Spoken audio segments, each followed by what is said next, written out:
प्यारे बच्चों, तो आज आपके सामने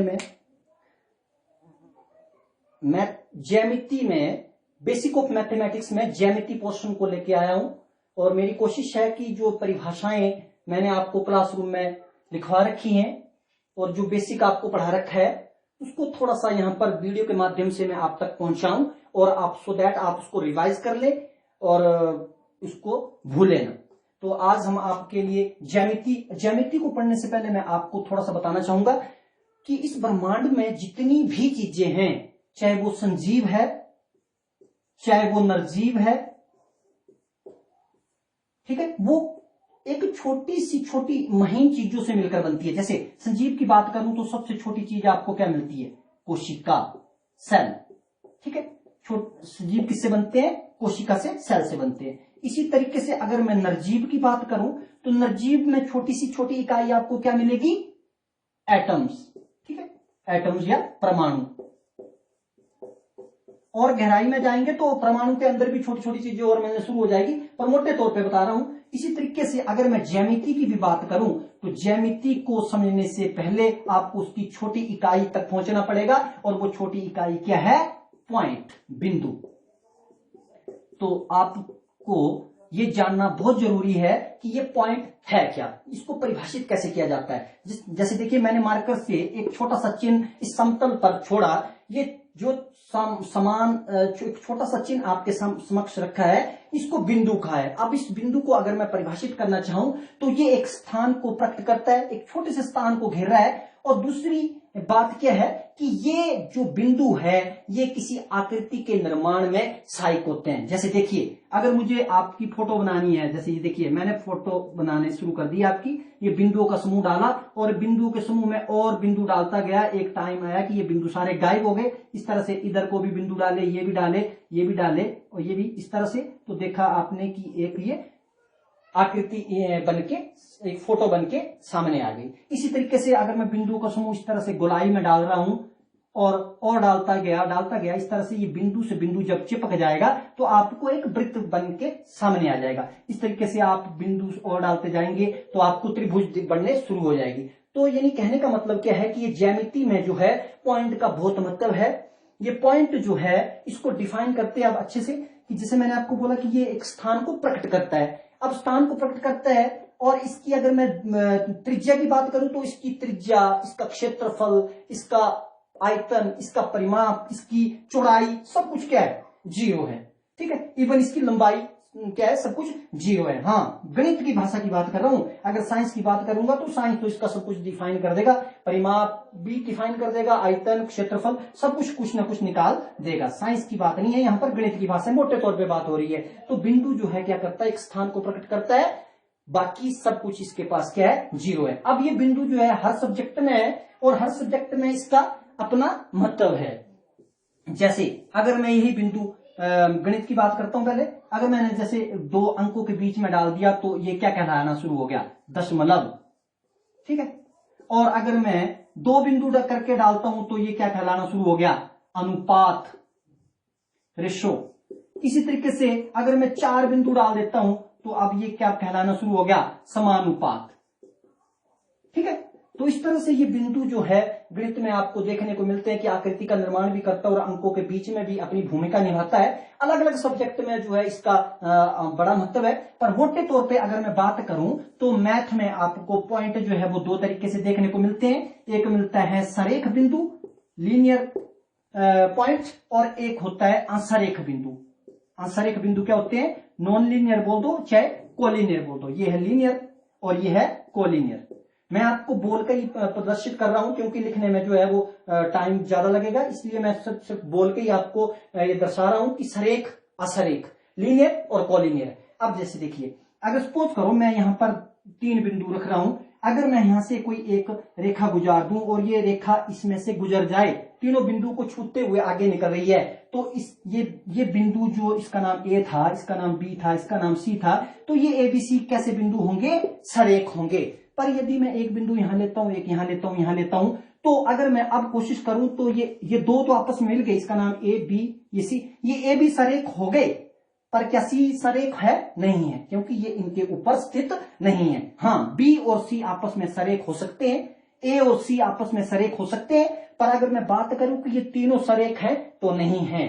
तो इस तरह के बिंदु जो एक रेखा के ऊपर नहीं आते हैं उनको हम क्या बोलते हैं? नो कोलिनियर पॉइंट, या क्या कहते हैं? असरेख बिंदु। तो मैंने इस तरह से बता दिया कि विभिन्न विभिन्न विषयों में आपको जो है वो अलग अलग प्रकार के बिंदु जो है देखने को मिलते हैं। जैसे ज्योग्राफी में आप समदाब बिंदु, समताप बिंदु, समान बिंदु, इस तरह से जो है वो बिंदुओं के विभिन्न नाम आपको पढ़ने को मिलेंगे। हिंदी में भी, इंग्लिश में भी जो है अलग अलग इनका महत्व है। पर हम अभी सिर्फ गणित की बात कर रहे हैं। तो देखिए, गणित में, ज्यामिति में जो है ये बिंदु का जो है वो आकृति का निर्माण करने से पहले हम आज जो है आपको बताएंगे कि ये रेखा का निर्माण भी कैसे कर रहा है।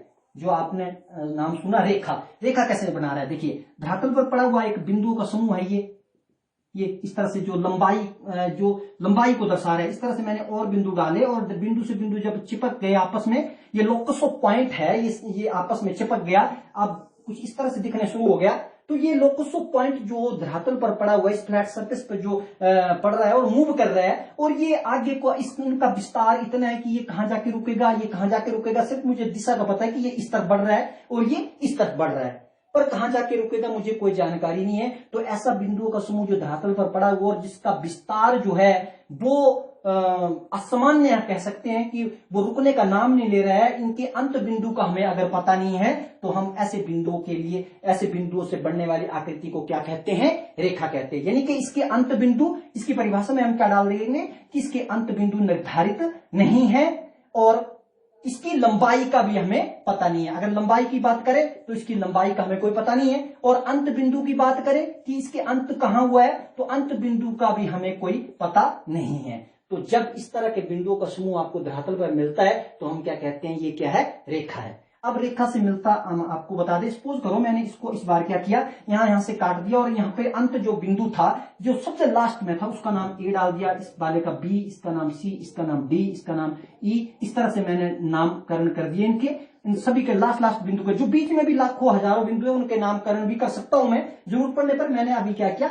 अंत बिंदु के नामकरण कर दिए। तो मैंने देखा कि जब मैंने अंत बिंदु निर्धारित कर दिए, अब तो इसको मैं माप भी सकता हूं, ए से बी तक मैं चलूं। अगर इनको मापूं, सपोज करो मैंने माप लिया और देखा कि ये आपस में 10 किलोमीटर की दूरी पर हैं, तो इसका मतलब क्या है कि अब ये रेखा नहीं रही।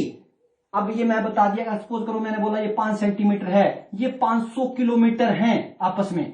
तो जब ये दूरियां बीच में प्रदर्शित कर दी तो अब ये रेखा नहीं है, अब ये क्या बन गए हैं? रेखा के टुकड़े।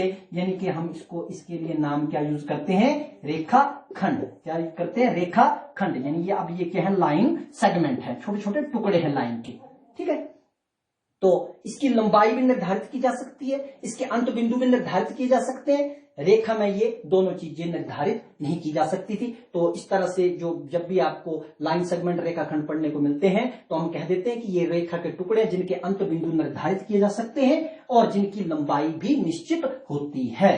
तो अब रेखा को आगे थोड़ा सा और डीप डाउन हम थोड़ा सा पढ़ लेते हैं कि आपको गणित में किस किस तरह की रेखाएं पढ़ने को मिलेगी। यानी कह सकते हैं आप रेखा के प्रकार कह लो, या तो ऐसे कह लो कि रेखा जब विभिन्न एक या एक से ज्यादा रेखाएं आपस में मैथ में जो है वो मिलती हैं तो किस तरह के गुण धर्म छोड़ती है और उन रेखाओं का हम नामकरण किस तरह से कर देते हैं। जैसे देखिए, सबसे पहले बात करते हैं, अगर इस रेखा को हम क्षैतिज रेखा, पहला नाम कर लो क्षैतिज रेखा, इंग्लिश में लिखना हो तो इसको बोलते हैं हॉरिजॉन्टल लाइन।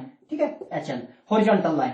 अब ये बिंदु का समूह जब एक क्षितिज से दूसरे क्षितिज की तरफ इस तरह से जा रहा था तो हम इन बिंदुओं के समूह के लिए नामकरण क्या कर देते हैं? ये कैसी रेखा है? क्षैतिज रेखा है, तिरछी रेखा है जो आधार में, समतल में पड़ी हुई है। और इसी तरीके से एक और रेखा आप देखेंगे, उदर्भबार्धर रेखा। उदर्भबार्धर रेखा, उदर्भबार्धर रेखा इसके लिए इंग्लिश में बोलते हैं इसको वर्टिकल लाइन। वर्टिकल लाइन क्या हुई? जब यही रेखा सीधी खड़ी हो जाएगी, यानी ऊपर से नीचे की तरफ इस तरह से खड़ी हो जाएगी, तो हम इस तरह के बिंदुओं का समूह जो सीधा खड़ा है, ठीक है, सीधा खड़ा है, ऊपर से नीचे की तरफ जा रहा है, तो इस तरह की जब आपके पास आकृति बन के आती है तो हम क्या नाम कर देते हैं उसका? वर्टिकल लाइन या उदर्भबार्धर रेखा। ठीक है, और अगर सपोज करो ये क्षैतिज, एक और नाम लिख लो इसी से, इसके गुण धर्म से, अब ये दोनों रेखाएं जब आपस में इस प्रकार का प्रभाव छोड़ती हैं तो हम एक टर्म और यूज करते हैं, लंबवत रेखा।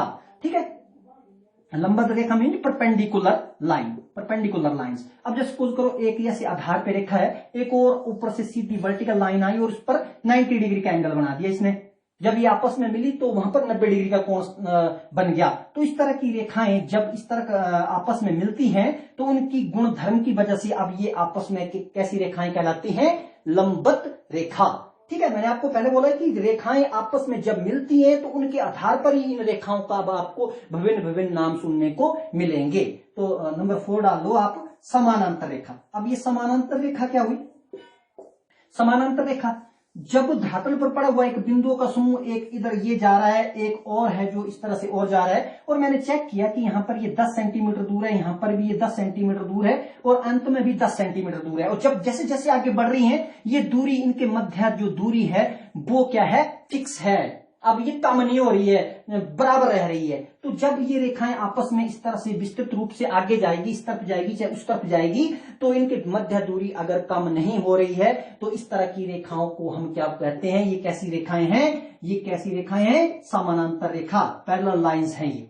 ठीक है, इसी तरीके से 5 नंबर पे डाल दो असमानांतर रेखा। ये आपने सुन रखा होगा कि असमानांतर रेखाएं क्या होती हैं, एंटी पैरेलल लाइंस। जब एक रेखा सपोज करो ऐसे जा रही है और एक और है जो इस तरह से जा रही है, तो आपने देखा कि ये इनके बीच इस बार दूरी यहाँ पर 10 सेंटीमीटर है, यहाँ पर 8 सेंटीमीटर है, यहाँ पे 5 सेंटीमीटर, और जैसे जैसे आपने आगे इसको इस तरफ बढ़ाया तो आपने देखा कि कहीं ना कहीं ये आपस में मिलने की कोशिश कर रही हैं, यानी कि दूरी, इनके मध्य दूरी जो है इस तरफ कम हो रही है, और इस तरफ जाएंगे तो ये क्या है, इस तरह से ये फैलाव विस्तृत फैल रहा है और ज्यादा वाइड हो रहा है। तो जब हम इस तरफ मूव कर रहे हैं तो ये बढ़ रही है, इनके मध्य दूरी बढ़ रही है, इस तरफ को मूव कर रहे हैं तो कम हो रही है। तो इस तरह की रेखाएं जो आपस में इस तरह का प्रभाव छोड़ रही हैं, जब आपस में एक तरफ तो मिलने की कोशिश कर रही है, दूसरी तरफ जो है वो और ज्यादा बिछुड़ रही हैं, तो ऐसी रेखा के लिए हम क्या यूज करते हैं, ये कैसी रेखाएं हुई आपस में, असमानांतर रेखाएं। कैसी है, असमानांतर रेखाएं, एंटी पैरेलल लाइन।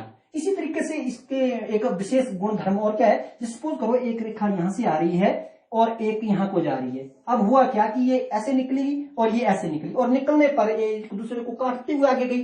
तो यही जो पहले ये समझ लो कि अगर जब ऐसी सिचुएशन पैदा हुई तो हमने इन रेखाओं का एक और नामकरण कर दिया, क्या कह दिया इनको, प्रतिच्छेदी रेखा, इंटरसेक्टिंग लाइन कह दिया।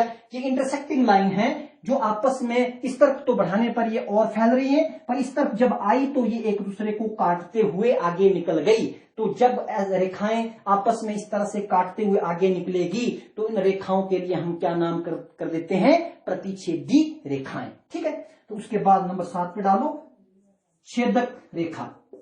अब ये छेदक रेखा क्या हुआ, ये नाम से थोड़ा पता चल रहा है कि जब आपके पास कोई एक बंद आकृति है, सपोज करो ये वृत्त है आपके पास और ये कोई रेखा है जो इसको चीरते हुए इस तरह से आगे निकल रही है या इस तरह से ये निकल रही है, तो जब इस तरह की रेखा जो किसी बंद आकृति को भेद कर आगे निकल जाती है, इस तरह की रेखा को हम क्या कहते हैं, छेदक रेखा। और आगे 8 नंबर पे एक नाम आपने और सुन रखा होगा, त्रियक रेखा। त्रियक रेखा को इंग्लिश में बोलते हैं ट्रांसवर्सल लाइन। ये आपकी टीएल है, ट्रांसवर्सल लाइन है। ट्रांसवर्सल लाइन कौन होती है, जैसे सपोज करो आपके पास ये कोई दो समानांतर रेखाएं हैं और एक कोई तिरछी रेखा आई और इनको यहां पर इन बिंदुओं पर काटते हुए आगे निकल गई, प्रतिच्छेदित करते हुए निकल गई। तो जब कोई रेखा किसी दो समानांतर रेखा को काटते हुए आगे निकलती है तो इसके अंदर एक विशेष गुण धर्म आ जाता है और उसकी वजह से इसको क्या कहा जाता है, ये कैसी रेखा है, त्रियक रेखा है। कौन सी रेखा है, त्रियक रेखा है, ट्रांसवर्सल लाइन है। तो इसी तरीके से प्यारे बच्चों, आपने ड्राइंग में भी बड़ी सारी रेखाओं का जो आपने नाम सुन रखा होगा, उनमें से एक और नाम ध्यान में आ गया, जंजीर रेखा। जंजीर रेखा कौन हुई, इस तरह से दो डॉट लाइन, ये रेखाओं का बिंदुओं, लोकस ऑफ पॉइंट है, बिंदुओं का एक समूह है जो इस तरह से फैला हुआ है और ये आपस में इस बार मिल नहीं रहा है, आपको इस तरह से दिखाई दे रहा है, अलग अलग पॉइंट दिखाई दे रहा है। और इसके लिए एक टर्म और यूज भी कर सकते हैं आप, कभी कभी हम इसको शायद दानेदार रेखा कह देते हैं या धारीदार रेखा भी कह देते हैं। तो जब बिंदुओं का समूह इस तरह से आपको अलग अलग स्थितियां दिखाता हुआ आगे निकलता हुआ दिखाई देता है तो हम क्या नाम यूज करते हैं, जंजीर रेखा। नाम से ही थोड़ा पता चल रहा है, जंजीर की भांति है, चेन की भांति आगे बढ़ रहा है। ठीक है, तो इस तरह से आपने देखा कि जंजीर रेखा है। और भी नाम आपने सुन रखा होगा, 10 मोटी रेखा। ये तो थोड़ा और ज्यादा हो गया कि आप बिंदुओं का समूह इस तरह से फैला हुआ है और मोटे तौर पर आपको दिखाई दे रहा है, तो आप कह सकते हैं कि ये मोटी रेखा है। इस तरह से आपने, और बकर रेखा, ठीक है, बकर रेखा, या इसके लिए एक और टर्म यूज करते हैं ड्राइंग में, टेढ़ी मेढ़ी रेखा, ठीक है। ये भी नाम से ही आपको पता चल रहा है, इसमें कुछ भी मुश्किल नहीं है कि आप जब बिंदुओं का समूह इस तरह से गोलाई में इस तरह से या इस तरह से टेढ़े मेढ़े रूप में आगे बढ़ रहा है धरातल पर, तो हम क्या यूज करते हैं, बकर रेखा। इनको इंग्लिश में बोलते हैं कंटूर लाइन, ठीक है, CL, कंटूर लाइन। इसके लिए, बकर रेखा के लिए मैथ में एक ज्योग्राफी में जो है एक टर्म यूज करते हैं, समोच्च, ठीक है, समोच्च।